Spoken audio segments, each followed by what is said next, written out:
大家好，呢周法庭新聞重點喺兩宗維護國家安全條例下嘅煽動罪案件。暑期工青年喺中港城南廁格內寫上煽動字句遭檢控，被告以患有自閉症同警方錄取口供時威逼為由抗辯。案件仍喺審訊中。60歲男法輪功學員網上發布53則具煽動意圖嘅貼文，以抹黑中央，被判監1年。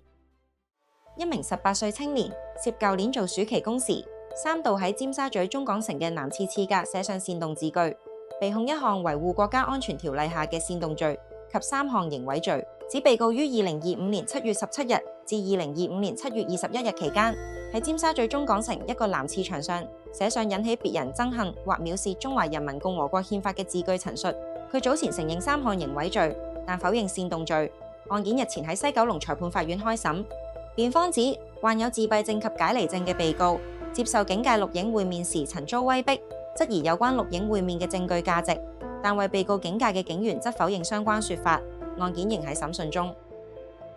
黑暴分子2019年11月10日喺旺角發起和理 shop 集會，多人喺彌敦道及山東街一帶集結堵路及破壞。2名被告分別為當時49歲嘅消防員陳瑞文及46歲無業嘅黃藥師。經審訊後，於2021年獲裁定非法集結及違禁蒙面法罪名不成立。律政司事隔2年半後，以案件陳述方式向當時喺現場被捕嘅黃藥師提出上訴。高等法院上訴庭日前裁定律政司上訴得直，推翻佢嘅無罪裁決，下令發還原審法院重審。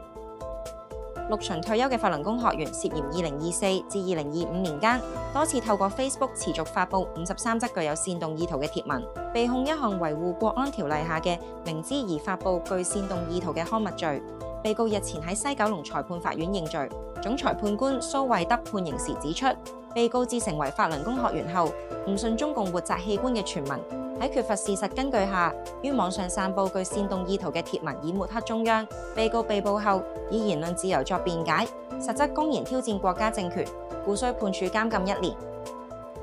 20歲英皇娛樂前歌手黃俊熙，原名黃子俊，涉嫌於2025年威脅發布前女友嘅私密影像以謀復合，被控1項未經同意下威脅發布私密影像罪，早前承認控罪，令黃俊熙涉於保釋期間吸食大麻。案件日前於西九龍裁判法院判刑。裁判官朱文漢考慮被告年輕，屬初次犯罪，並且已經還押咗35日，考慮到黃有全面嘅更生支持，認為適合給予機會，經減刑後判囚4星期，緩刑24個月。呢周法庭重點新聞講到呢度，下周再會。